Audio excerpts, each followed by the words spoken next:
Halo, selamat sore para pejuang jongkok. Gimana? Kaki udah berotot. Sip. Kembali lagi bersama host terkece sekomputama karena memang saya sendiri hostnya sendiri. Ya, sendiri kan hostnya di sini. Nggak ada host lain. Apa Mas mau jadi host? Nggak usah ngomong dulu nanti ya, supaya misteri gitu. Welcome to Komputama Media Podcast. Di podcast kali ini kita kedatangan tamu yang spesial ya, spesial ini pejabat sekolah. Mau tahu siapa dia? Berita apa kan? Beri tepuk tangan yang meriah kepada Rudi Hartono. Nah, jangan perkenalkan diri dulu.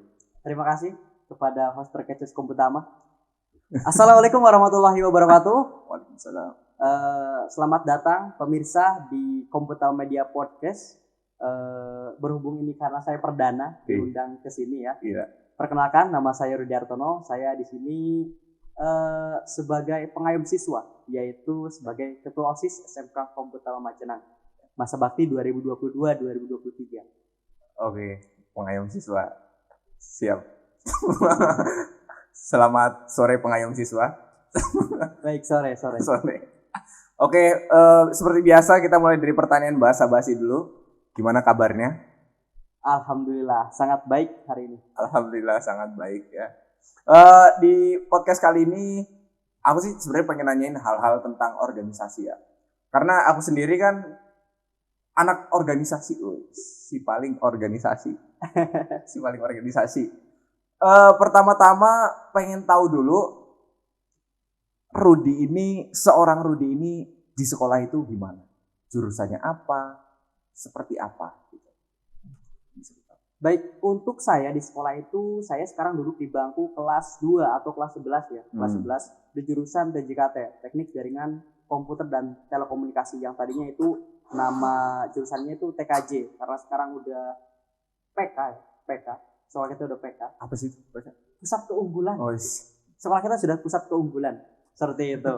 Jadi namanya jadi TJKT. Dan juga kan ada pergantian kurikulum, jadi namanya dari TKJ jadi TJKT. Seperti itu. Saya di sekolah sebagai siswa, sebenarnya siswa biasa. Kalau tidak memakai titel ketua OSIS, saya siswa biasa. Namun ketika saya memang sudah menjadi memakai atribut OSIS, memang saya ketuanya. Seperti itu. Loh, kenapa Mas diambil? Oke, langsung ya ke pertanyaan. Tiba-tiba masuk Mas ya kan, saya bingung nih. Itu kan tadi katanya titelnya siswa ya, masih siswa. Nah, kira-kira turning point antara dari titel siswa masuk ke titel ketua OSIS itu awalnya gimana? Oh, kita kembali lagi ke masa lalu deh. Awal pertama kali tertarik untuk masuk organisasi kapan? Awal itu saya sudah menggeluti dunia keorganisasian ini, baik itu keorganisasian di sekolah, kepemudaan, ataupun kemasyarakatan lainnya itu mulai dari SMP. Karena kan memang OSIS itu adanya di SMP ya, mulai dari SMP sederajat sampai ke SMA sederajat gitu. Nah saya itu mulai tertarik ke organisasi itu dan juga mulai berkecimpung di dunia organisasi itu dari SMP. Nah pertama kenapa saya pengen berorganisasi? Karena otomatis saya punya mentor ataupun punya motivator itu. Nah, saya melihat bahwa ada kakak kelas saya itu di SMP dulu, kakak kelas saya. Siapa itu? Mungkin tidak perlu saya sebutkan ya. Enggak apa-apa, sebutin aja. Oh, sebutin aja. Enggak usah sosok kayak gitu. Langsung sebutin aja. Ada itu dia bisa dikatakan tetangga saya. Yaitu menjabat sebagai ketua OSIS dan memang karena saya itu melihat dari segi dia berbicara, dia bersengkrama, bersosial seperti itu ya. Kayaknya wah keren ya. Iya. Nah, saya tertariknya dari kerennya dulu. Enggak mikirin ketua OSIS gimana ya. Gimana. Jadi saya melihat hal-hal apa saja yang ibaratnya wah seperti itu. Wah, saya enggak mikirin susahnya gimana, perjuangannya seperti apa, kerjanya ngapain. Jadi saya mikirnya wah dulu. Jadi wah dulu. Itu di SMP saya langsung ikut organisasi OSIS, yaitu OSIS, Pramuka, PME, pencaksilat pun ikut dan juga kepemudaan lainnya yang ada di desa seperti itu dan juga kecamatan juga masuk. Nah, saya berorganisasi berkecimpung karena memang tujuan saya pengen menjadi sosok seperti beliau ya, yang jadi ketua OSIS itu. Siapa itu? Itu ada inisialnya ASP. ASP, Asep. ASP. Iya, inisialnya itu. Nanti mungkin bisa dibocorkan nanti kalau sebenarnya saya terpancing. Oke. Baik, itu. Itu kenapa itu? Emang Pamali atau gimana disebutin namanya itu? Oke, baik. Kita sebutin aja. Anang, Kak Anang. Oh, Kak Anang. iya. Halo Kak Anang kalau nonton video ini. Iya, Kak Anang. Shout out. Itu memang sosok motivator saya pertama. Kan karena memang sering berjalannya waktu, motivator saya banyak tuh. Salah satunya yang paling pertama itu ada beliau, karena beliau menjabat sebagai ketua OSIS waktu itu di SMP. Perlu saya sebutin SMP-nya? Sebutin aja semuanya. Oke. Alamat rumah. Boleh nggak mau? Oke. Kayaknya tidak perlu ya? Nggak perlu lah. Oke. Jadi saya mulailah berorganisasi kelas waktu itu kan kelas 7 ya, kelas 7 di SMP. Terus saya naik kelas 8, kelas 2, saya mencalonkan diri sebagai ketua OSIS, namun gagal waktu itu. Saya terpilihnya menjadi ibaratnya jadi wakil di sana, jadi wakil karena terpilihnya kalah di suara waktu itu. Kalah di suara. Terus saya itu menjadi motivasi saya lagi juga untuk terus semangat berorganisasi. Nah, terus semangat berorganisasi, alhasil sampai sekarang saya bertahan di organisasi dan alhamdulillah sekarang saya menjabat sebagai ketua OSIS SMK Komputer Lamajana. Pas masih SMP itu kan pernah gagal ya? Tuh. Jadi ketua OSIS. Itu kenapa itu gagalnya? Oke. Gagal ya. Sebenarnya saya malu juga sih cerita kayak gitu. Gagal itu bukan karena visi misi saya jelek, terus gagal itu bukan karena public speaking saya jelek, tapi karena fisik seperti itu. Oh, fisiknya jelek. Bukan seperti itu ya. Jadi tadi kan katanya bukan visi jelek, bukan. Tapi bukan enggak jelek juga dong, iya, jelek juga. Enggak lah. Enggak kan? Enggak lah. Kan? Jadi waktu itu memang waktu SMP saya itu kecil. Memang sampai sekarang pun masih kecil ya, pendek kayak gitu ya. Tapi bukan stunting juga. Bukan stunting juga. Bukan. Waktu itu saya mencalonkan waktu itu kalau nggak salah ada 5. 3 putra dan juga 2 putri yang mencalonkan itu sebagai ketua OSIS. Tapi di antara 5 ini memang yang paling kecil itu saya. Paling kecil saya. Ya maklum, anak-anak SMP kan ibaratnya pemikiran tentang organisasinya belum terbuka. Iya sih. Berpolitiknya belum terbuka. Jadi mereka milih itu secara fisik. Iya. Secara fisik. Dan mungkin pemirsa juga yang berorganisasi mungkin pernah merasakan hal tersebut. Memang dari segi bicara, dari segi program kerja, visi misi, saya bukan saya sombong ya, tapi memang unggul dari itu. Tapi memang dari segi fisik, itu. Nah itu salahnya. Bukan salah saya, tapi salah anak-anak SMP waktu itu memang. Berarti Anda menyalahkan anak SMP pada saat itu? Saya tidak menyalahkan, sebenarnya dalam artian konsep mereka berpikir. Tapi kan mau mereka milih siapapun kan memang hak mereka. Yeah. Tapi waktu itu saya cuma menyayangkan cara mereka berpikir karena mereka hanya melihat dari sisi fisik seperti itu. Oke, siap. Ya. Akhirnya itu akhirnya jadi dorongan tersendiri ya, jadi pada saat itu jadi kayak betul sekali. Gimana caranya saya harus jadi ketos? Ya enggak seperti itu sih. Saya harus jadi ketos. Kan niat saya berorganisasi memang saya pertama saya ingin mengembangkan minat dan bakat saya di dalam dunia organisasi, mengembangkan kemampuan saya dalam berorganisasi, terusnya public speaking lah, terus juga mengembangkan relasi saya keluar, bukan hanya di sekolah aja, jadi seperti anak STO. Tapi saya itu kan inginnya berkontribusi. Jadi dimanapun jabatan saya itu intinya berkontribusi. Karena menurut saya jabatan itu hanya kendaraan untuk kita berkontribusi. Semakin tinggi jabatan, semakin bagus pula kendaraan itu untuk berkontribusi seperti itu. Jadi analoginya seperti itu. Iya sih, iya. Berarti setelah tadi ya. Kalau perkembangannya kan tadi katanya ada banyak mentor ya. Betul. Itu apa sih yang kamu lakukan gitu? Kamu aja lah ya. Nggak usah saya Anda gitu kayak. Oh iya. Gimana aja. Kamu aja. Itu pas kamu kan ingin berkembang. Yang kamu lakukan tuh apa aja? Apakah baca buku? Apakah mau ngomong ini tapi boleh gak sih? Boleh. Apakah itu narik pusaka itu Oke. Apa yang saya lakukan ketika memang saya punya keinginan gitu ya, punya keinginan ingin menjadi bentar. Kasih tahu dulu itu maksud dari narik pusaka itu. Narik pusaka. sekedar info ya teman-teman, bahwasanya sebelum saya bergelut di dunia organisasi memang pas SMP tuh saya punya channel YouTube gitu. Saya juga YouTuber dulunya. Itu saya punya yang namanya channel itu yang kontennya memang terkadang tentang mistis gitu. Iya, saya termasuk subscriber saja.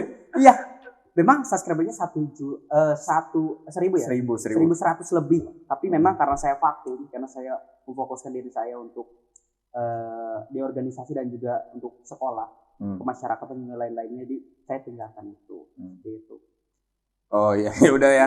Kita ganti topik ya, itu tadi itu narik jawaban yang pusaka. lainnya. Narik pusaka itu. Itu gimana tadi? Ya perkembangannya selain narik pusaka? Jadi ya tentang konten-konten pendidikan juga waktu itu ada pas SMP. Pendidikan dari tentang mata pelajaran apapun ada, waktu IPS lah ada, matematika. Oh, kamu bikin konten itu di situ? Iya. Tutorial juga ada. Kalau tadi yang cara berkembang untuk mencapai ketua OSIS, kan waktunya kan banyak ya, dari kelas 2 SMP sampai kelas 2 SMA, SMK. Itu kan waktunya berapa tahun tuh? Ya sekitar 4. Ya itu 4 tahun itu apa aja yang udah dilakuin? Malahan 5 sama kelas 7 dulu pas SMP. Iya 5. Jadi kan organisasinya dari kelas 7. Oh iya, dari kelas 7. Ya apa hal yang bikin kamu improve gitu? Iya, pertama saya memang harus punya sosok motivator ya, sebagai titik acuan bahwasanya saya harus bisa lebih dari dia. Ketika saya lebih dari dia, saya harus punya sosok motivator lagi, biar supaya terus berkembang. Jadi itu sebagai pemicu saya dan juga patokan bahwasanya saya harus punya target ya, minimal punya target. Nah, cara saya untuk bisa berkembang itu gimana sih? Nah, kalau saya sendiri ya, saya selalu mengambil kesempatan yang ada, selalu mengambil kesempatan yang ada untuk media saya belajar dan juga meningkatkan jam terbang saya. Di samping itu memang saya juga membutuhkan relasi dan juga tanya-tanya ke berbagai ibaratnya tokoh ya. Ini sih gimana sih ya caranya? Dan juga memang sosok-sosok orang-orang seperti itu juga ibaratnya mempunyai apa ya namanya? Sebuah dorongan sendiri buat saya. Orang-orang yang memang ada di sekeliling saya juga situ. Jadi saya punya prinsip bahwasanya kenapa saya selalu mengambil kesempatan, karena kesempatan itu tidak datang 2 kali. Kesempatan tidak datang 2 kali. Dan juga ketika saya melakukan sebuah hal yang tidak dilakukan oleh orang lain di hari ini, niscaya insya Allah saya akan mendapatkan hal yang tidak mereka dapatkan di esok hari. Yang berbeda dari orang lain. Kalau pengen dapat hal yang beda, lakukan hal yang berbeda. Oh, sip, mantap ya. Ketika itu yang menjadi titik acuan saya dibanding banyak sekali hal-hal yang saya lakukan. Nah, salah satunya kan di organisasi itu kampanye ya.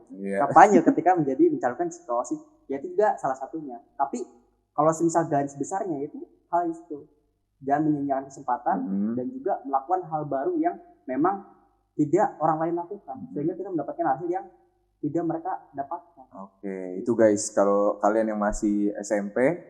Oh ya, sedikit informasi. Kalau kalian yang masih SMP kelas 9 masih bingung ya mau masuk SMK mana, dan kalau kalian nonton ini pasti mungkin di antara kalian ada yang pengen masuk SMK Komputama kan ya. Nah, mulai hari ini SMK Komputama buka buka pendaftaran ya. Buka pendaftaran di SMK Komputamanya. Dan nanti di link deskripsi juga ada kayak form pendaftaran gitu ya. Bisa diisi. Tapi kalau kalian mau mending langsung datang aja supaya cepet gitu selesainya. Dir.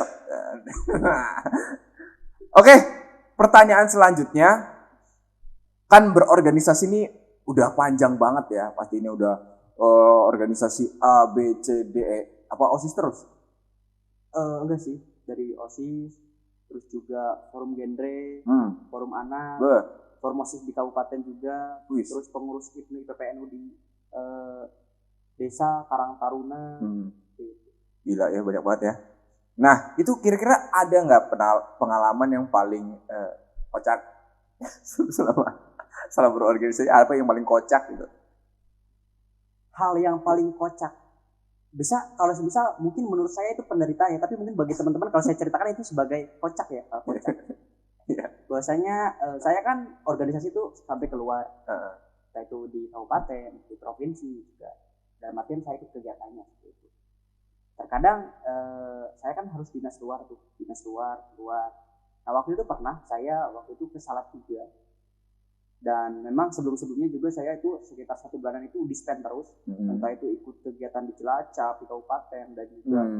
Nah itu saya waktu itu posisi pas mau ke Salatiga itu ke provinsi, saya baru sekitar nih semisal sekarang jam 2 siang ya, saya pulang dari Cilacap.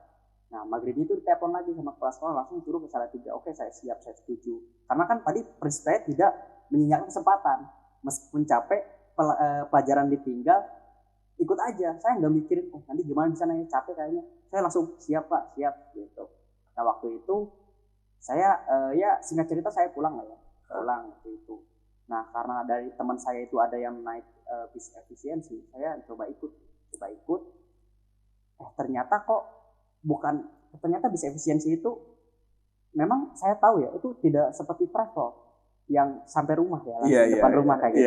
Kan pasti di terminal terminal. Nah itu sampainya malam di terminal. Di terminal malam. Terminal mana itu? Terminal Wangon. Iya, terminal Wangon waktu itu. Ketika saya mau pulang, itu saya nggak ada bis, posisi malam, udah jam 9 malam. Waduh.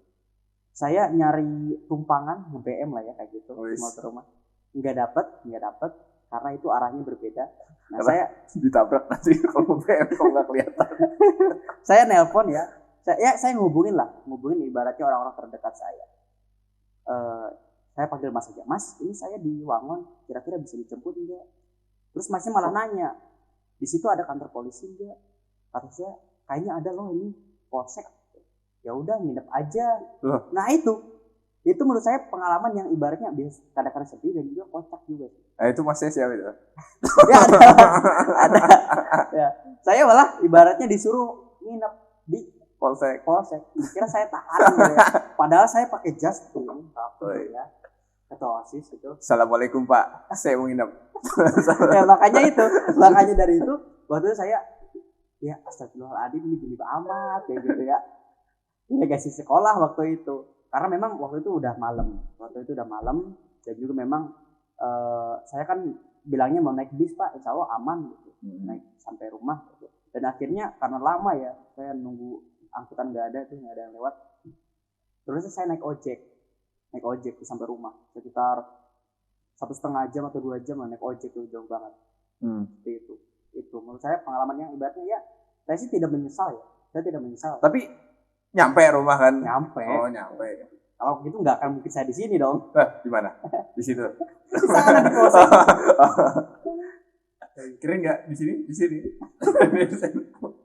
Aduh, jokes tahun berapa itu? Ya. Terus langsung pertanyaan saya apa? Ada yang mau di sini?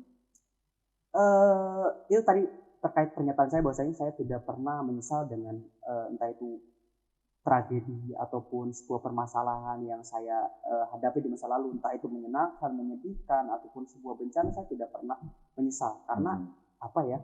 Karena tanpa masa lalu kita tidak akan mungkin ada di titik ini. Iya. Dan mungkin masa lalu itu adalah kegagalan kita. Jadi buat teman-teman yang mendengar, jangan pernah ibaratnya menyesal dengan masa lalu, karena tanpa masa lalu kita tidak ada di titik ini sekarang. Gitu. Itu dipotong dimasukin TikTok ya. Terus dikasih lagu itu yang apa? Yang Fajar Sad Boy itu. Apa? Yang belakangan itu? Ya itulah. Aduh lupa aku nadanya gimana. Selanjutnya pertanyaan, ini kan kamu kan sekarang kan jadi ketua OSIS ya. Kamu jadi OSIS sudah berapa tahun berarti? Dari kelas 7. 5. Ya sekitar kurang lebih 5 atau 4. 5 Karena tahun. kan kepotong di kelas 3 SMP itu kan udah purna sampai 100%. Oh iya sih, 4 tahun lah ya. Iya 4 tahun. Selama 4 tahun jadi OSIS pasti ada banyak cemoohan. Yang aku juga OSIS gitu. Gini saya juga OSIS, guys. Iya, ini anggota saya ini sebetulnya. Iya. Sungkem dulu. Enggak perlu lah ya. ini kan pasti ada banyak cemoohan gitu, ada banyak pernyataan-pernyataan yang tidak berlandaskan, bahasanya tinggi banget. Salah satu contohnya itu kayak OSIS babu sekolah. Itu tanggapan kamu gimana tuh kalau ada yang ngomong, "Woi dasar OSIS babu sekolah lu." Gitu. Oke. Itu gimana? OSIS babu sekolah itu adalah cemoohan ya, cemoohan yang memang sangat sering sekali entah itu dimanapun itu dirasakan oleh para pengurus OSIS. Nah ini saya juga punya kata-kata nih untuk teman-teman semuanya. Siswa dengerin semuanya. Khususnya siswa Komputaman. Nggak ada ibaratnya OSIS itu babu sekolah. OSIS itu ada sebuah organisasi yang satu-satunya sah di sekolah. Dan seluruh anggotanya itu adalah siswa di sekolah tersebut. Jadi kamu di sini itu bukan OSIS tapi pengurus OSIS. Ketika teman-teman mengatai kami adalah babu sekolah, kami aja pengurusnya babu, apalagi kalian anggotanya. Waduh. Berarti kalian ibaratnya anggota babu dong ya? Iya, betul nggak? Betul dong. Waduh. Berarti saya anggota babu nih selama ini. Jadi siswa itu mereka mengata-ngatai OSIS, pengurus OSIS ya, kita ibaratnya. Oknum siswa ya. Oknum siswa. Jadi mereka secara tidak langsung mereka mengata-ngatai dirinya sendiri. Karena OSIS itu merupakan organisasi yang mereka juga masuk ke dalam itu. Mereka sebagai anggotanya. Kita sebagai pengurusnya. Saya sebagai pengurusnya seperti itu. Ketika pengurusnya saja babu, anggotanya apa? Berarti anggota babu. Kayak gitu. Itu. Tolong digaris bawahi. Jadi kalau saya mau ibaratnya mencemooh, berdasarkan landasan dulu. Ada datanya. Jadi jangan asal. Iya sih. Itu ya.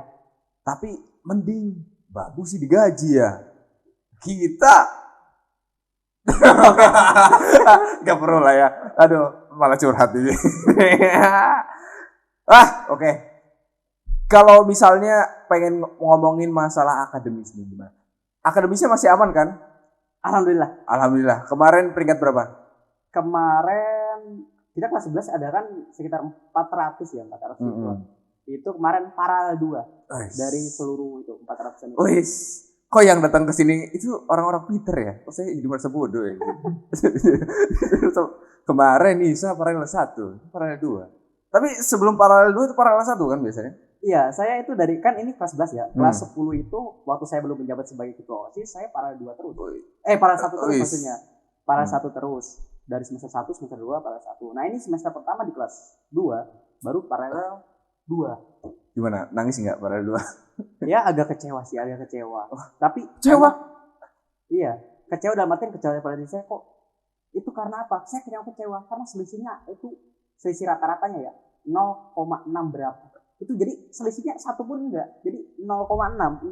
Itu yang membuat saya kecewa.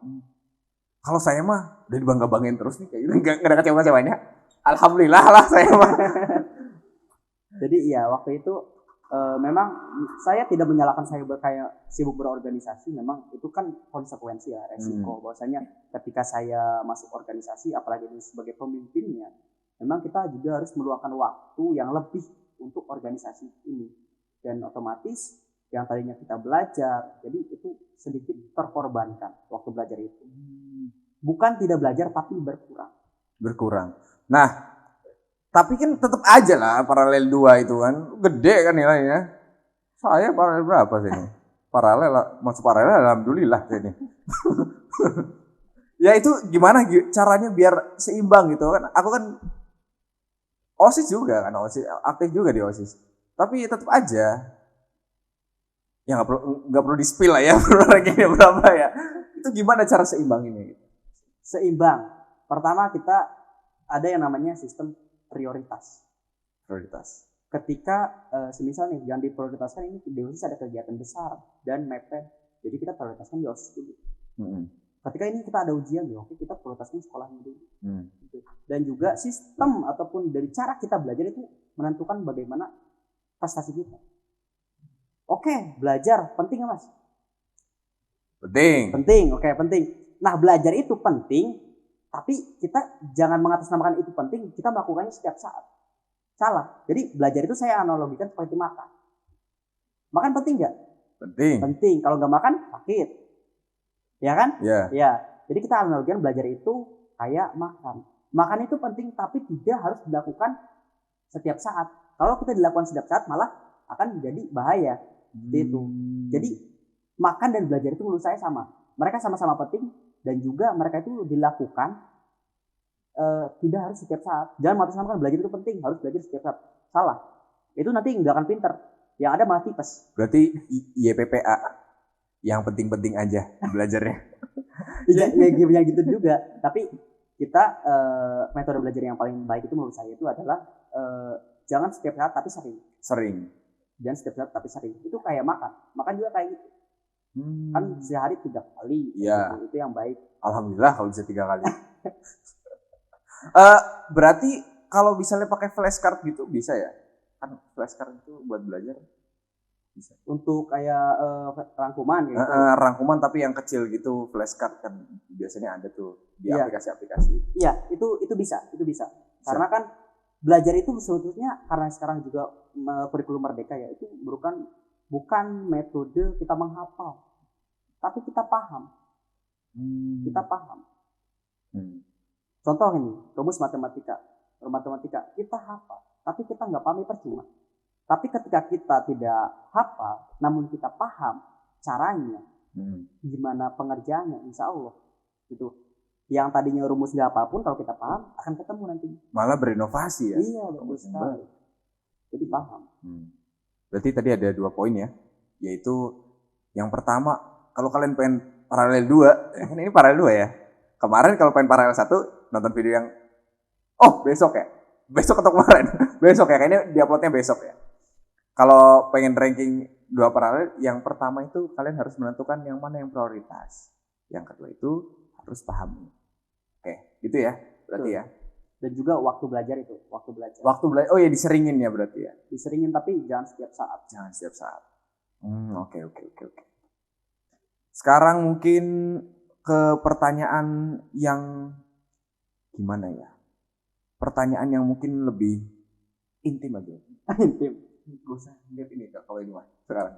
Ini khusus dari saya sendiri. Oh. Itu kenapa kamu kok kan udah ikut OSIS, ikut apa, tetap ikut yang namanya aktif kan di silat itu? Itu kenapa bisa kepikiran masuk silat? Kalau silat ya, oke, ini saya flashback lagi nih. Silat itu sebenarnya saya sekarang itu kurang aktif. Tapi dulu itu aktif banget, saya juga ketua ekstrakurikuler silat dulu. Ketua ekstrakurikuler silat. Nah, kenapa saya ikut silat? Karena dulu saya pas SD, jujur aja saya tuh korban pembulian. Saya korban pembulian waktu itu. Bisa dikatakan bahasa kasarnya itu saya babu tongkrongan. Ya, kalau di SD itu seperti itu. Jadi disuruh-suruh buat beli apa, jajanan apa lah, gitu. Dan terkadang ada juga nih tugas saya yang dulu ya pas dibully itu laporan ke guru, Pak ini hari ini istirahat ya, Pak hari ini pelajarannya apa. Jadi saya bolak-balik ke kantor terus, suruhan jager-jagernya kayak gitu. Nah, ketika saya di SMP dan saya menemukan ada ekstrakurikuler silat, wah, bukan saya buat jago-jagoan ya, tapi memang pertama saya tuh merasa lemah. Jadi saya ingin menghabiskan waktu remaja saya dengan hal positif, saya masuklah. Tapi tanpa saya niati, tanpa saya sadari, kok tiba-tiba yang ngebully saya pada hilang semuanya, dan semuanya pada ibaratnya sekarang jadi sopan ke saya. Iya, saya bingungnya di situ.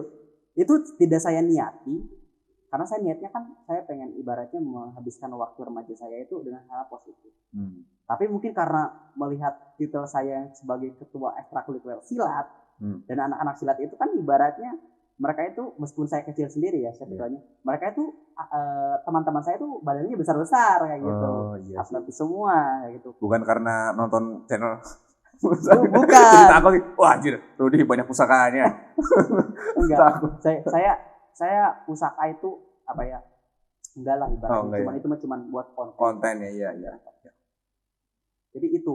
Jadi saya ekskul silat itu karena pertama itu saya pengen karena dibully juga, terus juga ingin berkegiatan yang positif. Itu kan karena remaja itu kan masanya pas menggebu-gebunya, kayak gitu. Jadi saya salurkan ke hal positif. Tapi dampak dari itu, impactnya itu, ya mereka semuanya hilang kayak gitu. Orang yang bully saya. Untungnya bagus ya. Dampaknya kamu jadi berani gitu kan. Itu termasuk hal yang membuat kamu lebih berani nggak gara-gara dibully dulu?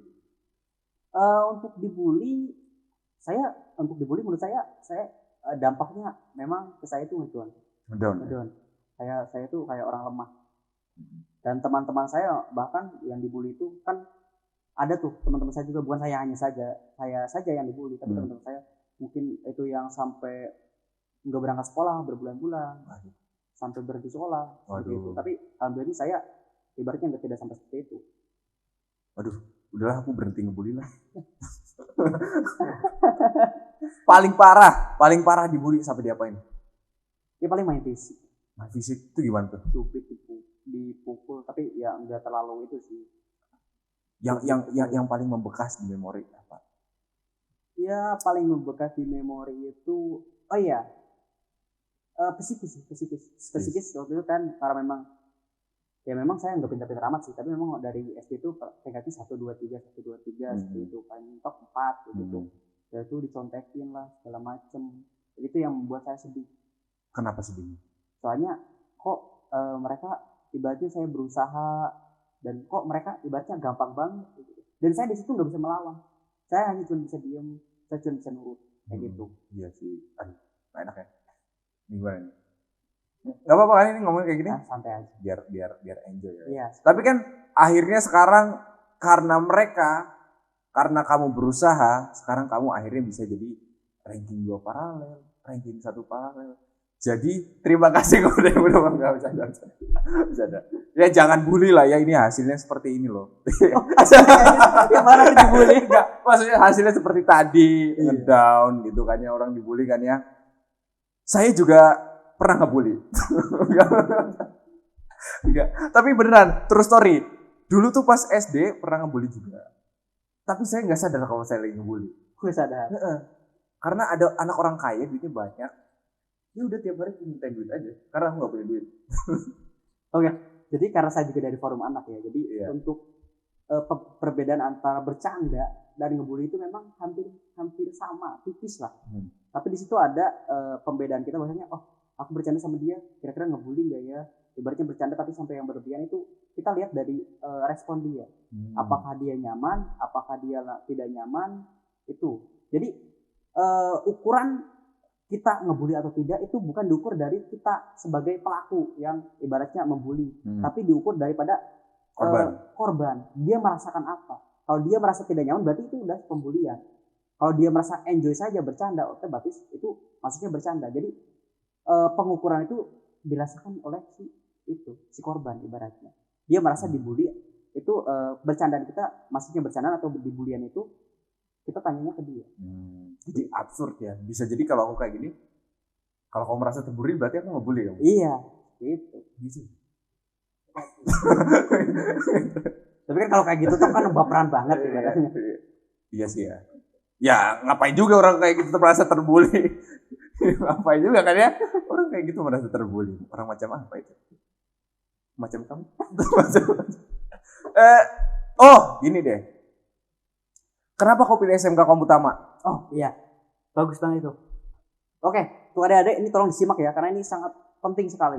Karena kan Komputama itu bertitelnya itu yayasan, jadi itu kan swasta. Jadi kan pasti stigma kalian itu pasti, apaan sih swasta, saya pengen negeri gitu. Bahwasanya teman-teman semua, mau swasta mau negeri itu sama saja. Kalian jangan sampai mikir, saya di swasta saya tidak akan berkembang. Saya di negeri pasti saya jadi orang pintar. Tidak. Ketika saya analogikan lagi ya. Ketika ada emas ditaruh di sawah dan ada lumpur ditaruh di toko emas, apakah emas yang ditaruh di lumpur itu akan jadi lumpur? Enggak. Emas. Apakah lumpur yang dari sawah ditaruh di toko emas itu akan jadi emas? Enggak. Tetap jadi lumpur. Nah, itu sama seperti kalian. Bahwasanya ketika kalian memang jadi anak emas, kalian itu rajin, mau di swasta, mau di negeri, kalian tetap jadi orang yang apa yang kalian inginkan. Seperti itu. Iya.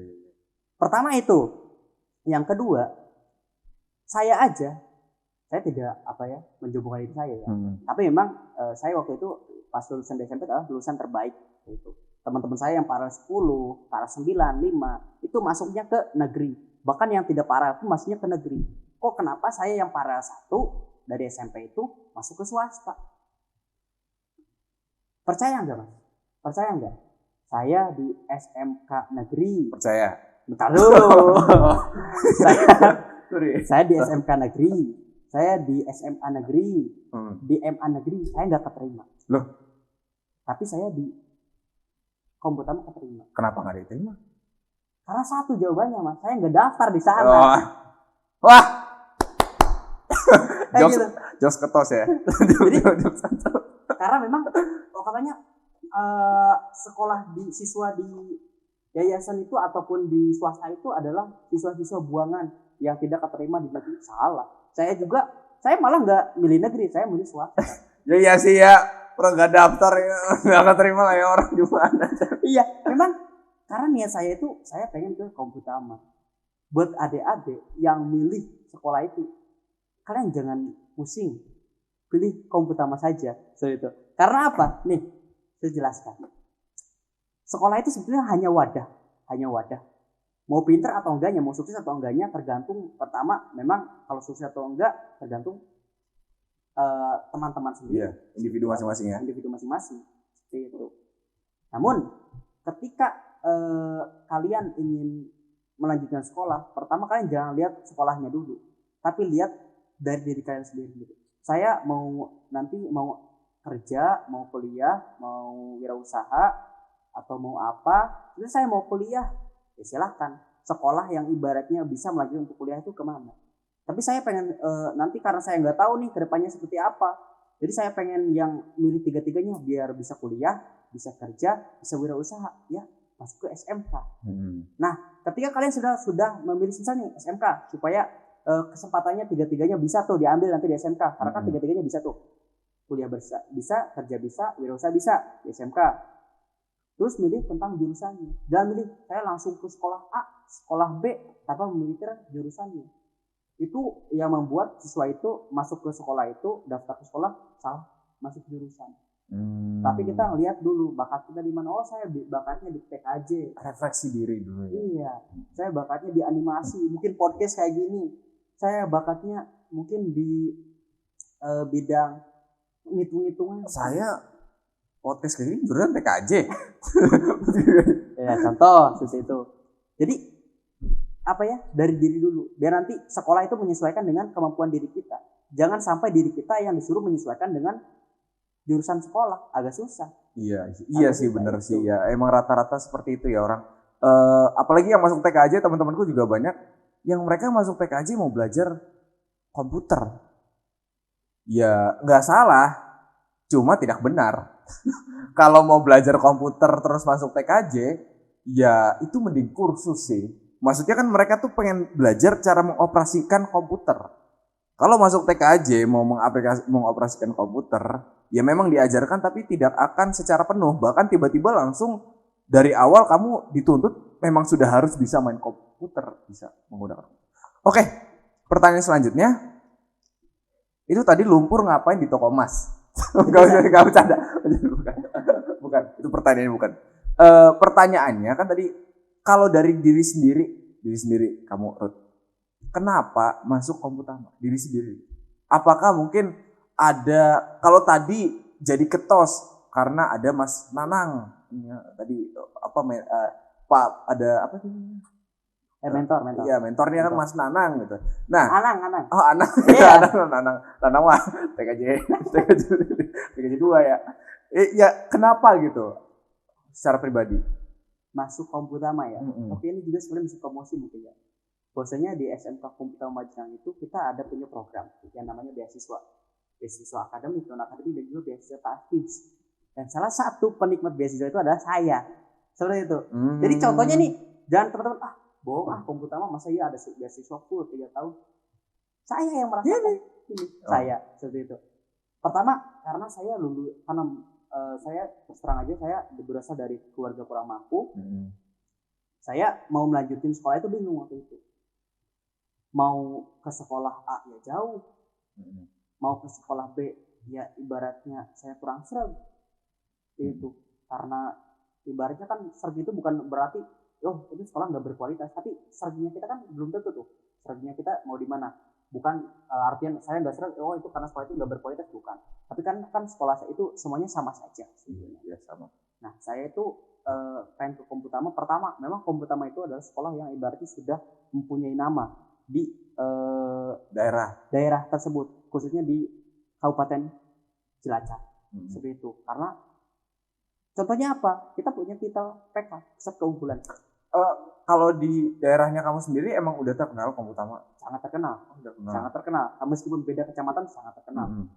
Beda kabupaten pun teman-teman kita dari siswa Komputama itu ada yang dari Brebes, dari ibaratnya dari Banjar. Itu kan memang lintas provinsi tuh dari Banjar. Iya. Ke Komputama itu jauh-jauh. Di sana ada negeri, ada SMA, ada SMK negeri. Tapi kenapa milih Komputama? Karena kan memang Komputama itu pertama memang sekolahnya berkualitas. Tadi PK. Pusat keunggulan itu merupakan sebuah program dari pemerintah yang untuk emang sekolah-sekolah yang memang terpilih. Dan info ya, dari sekian banyak SMK yang ada di Cilacap itu, salah satunya yang dapat PK itu Komputama. Dan dari di Cilacap itu hanya ada 7 ya? 7 yang PK. Nggak tahu saya jurusan. Oh iya. Oke, 7. Itu 7 dari Cilacap ini. Oh. Jadi salah satu Komputama kita harus bangga. Itu pertama. Yang kedua, itu biaya sih. Biaya. Karena saya beasiswa, jadi saya milih 3 tahun. Seperti itu. Oh iya. Soal terkenal juga ya. Sebenarnya for your information guys. Aduh kamera liu. Oh nantilah ya. For your information, kalau kalian masih bisa dengar suara saya. Saya ini kan Pindahan dari mana coba tebak? Dari Batam. Jadi tadi bilang apa? Lintas provinsi, lintas pulau. Lintas pulau. Sebenarnya pengen banget aku juga ngambil beasiswa, tapi sayangnya memang harus dari kelas 1. Makanya nih kalian yang masih SMP buruan langsung masuk aja SMA Komputama. Karena apa? Kalau misalnya pindahnya pas kayak saya udah kelas 11, nyesel nanti. Ya bukan nyesel sih. Saya bahagia sih. Bukan nyesel masuk Komputamanya, maksudnya nyesel kenapa nggak dari awal, karena nggak bisa daftar beasiswa. Kalau ada teman saya yang mungkin prestasinya hampir sama, dapat beasiswa, saya tidak. Ya gitulah ya. Jadi cepet-cepet buruan. Sekarang udah dibuka pendaftarannya. Betul sekali.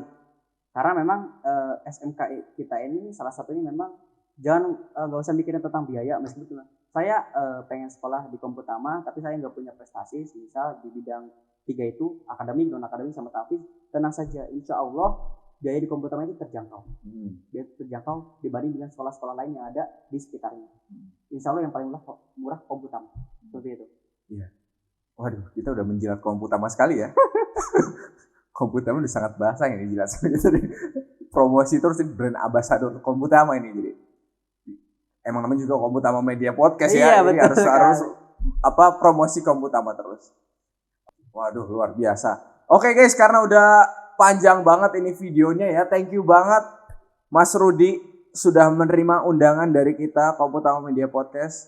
Meskipun kita masih merintis ya. Jadi benar-benar masih merintis kan ya. Semoga videonya ditonton oleh kalian dan semoga bermanfaat ya bagi kalian yang nonton. Dan jangan lupa share ke teman-teman kalian. Kalau menurut kalian ini video bermanfaat.